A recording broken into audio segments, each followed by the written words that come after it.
Amigos de Economía Útil, bienvenidos a un espacio de análisis y preguntas inteligentes. El tema que vamos a tratar, la movilidad eléctrica. ¿Sabía usted que puede perder hasta el 15 o 20% de la productividad solamente por un día de contingencia? ¿Y cuáles son las opciones que tienen? Hoy un experto nos dirá cuáles son las cosas que usted debe saber para medir si su negocio, su empresa va a recuperar o perder productividad ante un tema tan básico como es el transporte público. No se lo pierda. Nos visita en Economía Útil Jorge Suárez Velandia, Senior Manager de Electromovilidad de ENGIE México. Amigos de Economía Útil, bienvenidos a este espacio de análisis y preguntas inteligentes. El tema que tenemos hoy es un tema por demás importante, la electromovilidad en México. En México hemos tenido muchos problemas de contaminación, de que si son los autos, que si es la industria, pero esta vez tenemos a un especialista, Jorge Suárez. Es un especialista en electromovilidad y además es gerente senior de ENGIE México. ¿Cómo estás? Muchas gracias, Mario. ¿Cómo estás? Muy bien. Perfecto, pues mira, a mí me gusta este tema porque tiene una implicación directa no solamente en el tema de economía útil, que sí es parte económico, sino también en el día a día en el desarrollo de la gente. Cuéntanos, ¿por qué es importante hablar de electromovilidad en este momento? Hemos sabido de todos los retos ambientales de la ciudad por mucho tiempo. La contaminación no es algo nuevo. La ciudad fue mejorando a través del tiempo con tecnologías hoy convencionales, convertidores catalíticos en los vehículos, algunos filtros, etcétera, pero estamos llegando a un punto donde somos muchas personas, ¿no? 21 millones de habitantes, el parque vehicular ha crecido mucho, de modo que no es posible que sigamos emitiendo, porque finalmente lo va a resentir el tipo de entorno que tenemos, y precisamente fue lo que vimos, ¿no? Hubo un tema de incendios y entonces la capacidad, digamos, del aire local de evacuar esos contaminantes al combinarse con la contaminación que hay normalmente, pues simplemente hubo una crisis recientemente. Entonces, eso nos hace ver pues lo frágiles al final que son nuestros ecosistemas y no pensando ecosistemas naturales, sino el ecosistema que también es la ciudad. Entonces, al final sí tenemos que continuar moviéndonos porque la gente no se mueve por gusto, la gente va a trabajar, la gente va a estudiar, la gente va a ejecutar alguna actividad, pero ¿cómo podemos hacer eso de una forma que tenga menor impacto sobre el ambiente, pero tampoco que te cueste muchísimo? Claro que hay tecnologías muy atractivas, hidrógeno, por ejemplo, para larga distancia, pero lo que sí ha cambiado recientemente es que antes hablar de vehículos eléctricos era como hablar de lujo, y de hecho las marcas de lujo empezaron a lanzar vehículos eléctricos, pero realmente es el porcentaje de población que puede acceder a esto no es grande. Entonces, pues tenemos una ciudad de 21 millones de habitantes, el tema es cómo podemos mover personas, pero sí, también mercancías, y cómo tenemos un menor impacto. Porque al final, mover significa mejor economía, mayor productividad. Entonces, hay que analizar, no hay que irnos por la generalidad. O sea, tenemos transporte de pasajeros en la ciudad, pero también tenemos transporte de carga, principalmente. Son esas dos renglones muy importantes. Básicamente es el movimiento de personas y de mercancías. A nivel de números así enormes, ¿no? En el área metropolitana se mueven diariamente más o menos 29 millones de viajes, de los cuales en transporte público más o menos 15 millones. Hay viajes caminando, pero si consideramos solamente transporte en algún vehículo, realmente el transporte público es algo así como el 60-70%. Y de eso, lo más importante son los autobuses, aún más que el metro. Los autobuses mueven más o menos el doble de la población. El doble. Y el metro es uno de los más usados del mundo. ¿Son 4 millones? 5 millones. 5 millones. Y los autobuses solamente mueven 11 millones. Entonces, pero tenemos un problema de autobuses también. Son 20 años viejos, ¿no? Exactamente. Y esto tiene que ver también porque se dejó de invertir en transporte público. Es algo positivo que está haciendo el gobierno de la ciudad, revertir el deterioro de esos sistemas públicos. Y el gobierno está hablando de mejorar las conexiones, ¿sí? Por otra parte, rehabilitar los sistemas, se ha visto esfuerzos en ese sentido, y mejorar la tecnología. Y tecnología, hoy sí se puede hablar de tecnología, porque hoy empieza a ser competitivo las tecnologías eléctricas. Antes era un lujo, pero solamente para seguir el caso de China, que China ha invertido masivamente en transporte eléctrico por una razón muy fuerte. Si hay contaminación y la gente no puede trabajar, se amenaza la productividad de China. Amenazar la productividad de China es algo que les cuesta billones de dólares. Es algo que tenían que hacer. Claro, pero también, a ver, cuando hablamos de este tipo de temas, generalmente tendemos a centralizarlo un poco en la Ciudad de México, claro, ¿no? Pero hay ciudades como Monterrey, hay ciudades como Guadalajara, hay ciudades como Mérida, que también está creciendo de manera exponencial, que también necesitan este tipo de sistemas. Tú, como especialista, ¿ves en realidad una preocupación y una ocupación de los gobiernos por sustituir este transporte que contamina por una opción eléctrica que sea de menor impacto y que incluso dé pie a este aumento de la productividad? Yo he trabajado en este tema varios años. Antes estábamos nosotros como evangelistas hablando de este tema y era un tema medio hippie. Hoy ya vemos una demanda ciudadana, pero también de las mismas empresas de transporte, y te puedo decir que en el caso de Guadalajara estamos viendo empresas de transporte acercándose con nosotros por no otra razón que están viendo que no es posible seguir operando de forma rentable usando combustibles fósiles. Hoy el diésel está muy caro, está a 22 pesos. El costo de rodar un vehículo a diésel hoy es 3 o 2 veces lo que costaría con un eléctrico. El eléctrico, para que la audiencia lo entienda, sí cuesta más, ¿sí? Y a veces cuesta, comparado con un vehículo convencional, 2 veces, incluso 3 veces más. Pero si tú tienes altos kilometrajes, y por eso nos enfocamos en segmentos de alto kilometraje, que son taxis, que son todas estas plataformas de movilidad de vehículos privados que prestan servicio de transporte, 2 buses y 3 reparto y operaciones comerciales. Si nos enfocamos ahí, vamos a lograr cambios incluso en la calidad del aire. Entonces, son esos segmentos precisamente los que vemos. Si hay interés, es un tema de la Ciudad de México, muchas veces se ve como un tema de la Ciudad de México, es un tema de grandes ciudades. Afortunadamente en ciudades intermedias es más manejable la cuestión del tránsito. Hay casos en que ya no, ni siquiera en ciudades intermedias, pero digamos en Guadalajara, casos muy específicos de instituciones, universidades ya diciendo, oye, tengo que dar un servicio de calidad a mis estudiantes y necesito que lleguen a tiempo. Y los mismos las empresas, que el tema de transporte pensaban, este es un transporte público, que cada cual llegue como pueda. Tú necesitas tus empleados a tiempo y claro, que lleguen con un viaje de buena calidad para que lleguen descansados incluso en la oficina. Lo mismo lo estamos viendo en Monterrey. Entonces sí hay ya una demanda, ya no estamos en un tema de empujar y empujar, sino ya empezamos a ver reacción del mercado natural. Perfecto. A ver, para que la gente que nos está viendo, usted que nos está viendo, que es empresario, que es emprendedor, que está preocupado por estos temas o que de plano no sabe nada, a ver, cuéntanos, ¿cómo se podría medir si un día por contaminación en cualquier ciudad de México nos quedamos sin transporte, cuánto se perdería de productividad para que más o menos veamos del tamaño de lo que nos estamos jugando? Pues tendríamos que ver, digamos, cuál sería el costo. El costo en horas hombre que se perdería trabajando.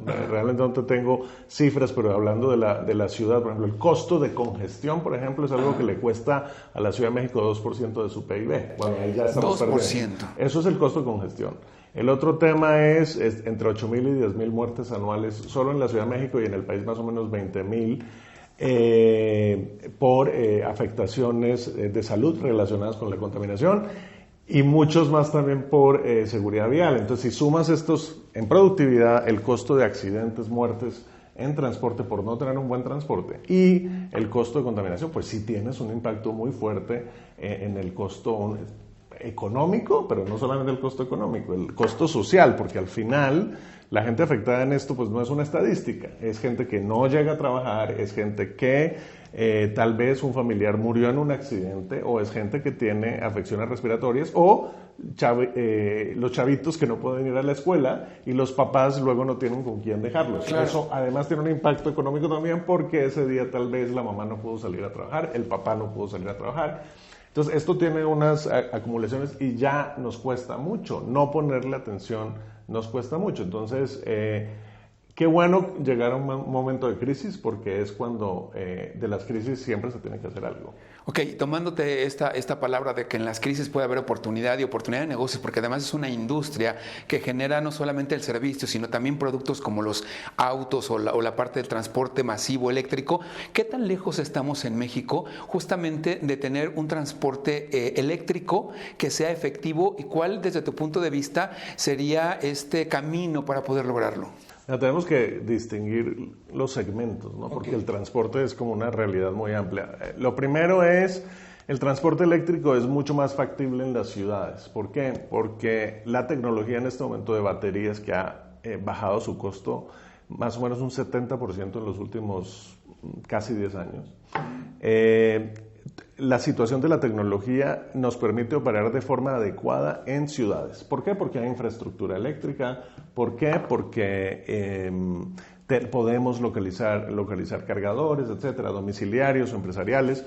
Entonces, hay que circunscribirlo, yo creo que a zonas urbanas. Y además es muy útil en zonas urbanas porque vive mucha gente y es donde se respiran gases contaminantes, si lo quieres ver desde una perspectiva solamente de contaminación. Tenemos entonces que entender bien cuáles son esos segmentos. Por una parte, tenemos pues el uso particular, ¿no? Es la gente que utiliza sus vehículos para transportarse, una minoría, definitivamente. Hay tecnologías que hoy la gente está adoptando sin mayor problema, vehículos híbridos. En el caso de, ya hablando de transporte comercial, y consideremos taxis como transporte comercial o las plataformas de vehículo por aplicación. Eso ya es un uso comercial, que ya un vehículo híbrido no funciona debido al altísimo kilometraje que tiene. Estamos hablando de vehículos que al día hacen 300 kilómetros. Eso implica un desgaste prematuro de los vehículos cuando hacen tanto kilometraje. Entonces, un eléctrico es muy eficiente porque realmente tiene muy bajo costo de mantenimiento, porque de origen es un vehículo con un diseño más simple a nivel de arquitectura, y debido al alto kilometraje sustenta la inversión adicional. Es decir, yo invierto más, pero voy a tener ahorros en mi operación, y eso después de cierto tiempo, en este caso más o menos con taxis, dependiendo del uso, más o menos después del año 5 o 6, ya tienes, te regresa la inversión. Si hay incentivos, claramente eso será más rápido. Las plataformas de transporte por aplicación, al tener mayor rotación de viajes, generan, digamos, mejor utilización del vehículo y entonces el retorno no es rápido. Otro segmento muy interesante es todo el segmento de carga. De carga urbana, y me refiero a reparto, vehículos inferiores a 3.8 toneladas, que son los que se utilizan para reparto urbano, o cuadrillas comerciales de diferentes tipos de empresas. La gente no piensa mucho en este tipo de vehículos, pero son más o menos vehículos grandes de 3.8 toneladas. Solo en la Ciudad de México son más de 50,000. Más de 50,000. Y generan una proporción bastante alta de contaminantes. Por supuesto. Porque están motorizados principalmente a diésel, ¿sí? Entonces, si nos enfocamos en taxis, que son los mayores contaminantes, de hecho, en CO2, nos enfocamos en vehículos de carga, los que te estoy diciendo, operaciones de reparto, etcétera, ahí ya vamos a cortar un montón de la contaminación que tenemos. Y lo bueno es que los vehículos de carga los tienen empresas que ya están haciendo trabajo en electrificar sus flotas. El tema es que tenemos que, ahora sí, evangelizar en cómo hacer esto. Y ahorita les platico un poco el cómo. Y el otro, definitivamente, es el transporte público, que el mercado es enorme en las ciudades, y la oportunidad en México es enorme porque resulta que se hicieron varios corredores BRT, Bus Rapid Transit tipo Metrobús, pero esos corredores no son los únicos que la gente utiliza. O sea, para ponerlo en perspectiva, los buses regulares en México, en la Ciudad de México, mueven 10 veces más que el Metrobús. O sea, todavía el Metrobús, a pesar de que tiene 1 millón y tantos de pasajeros, los buses regulares, micros, vanes y todo esto... Las peceras famosas. ¿no? Todo eso mueven todavía más. Entonces, digamos que la oportunidad ahí está servida de que hay que hacer una estrategia, pero no solamente es, oye, compra el vehículo.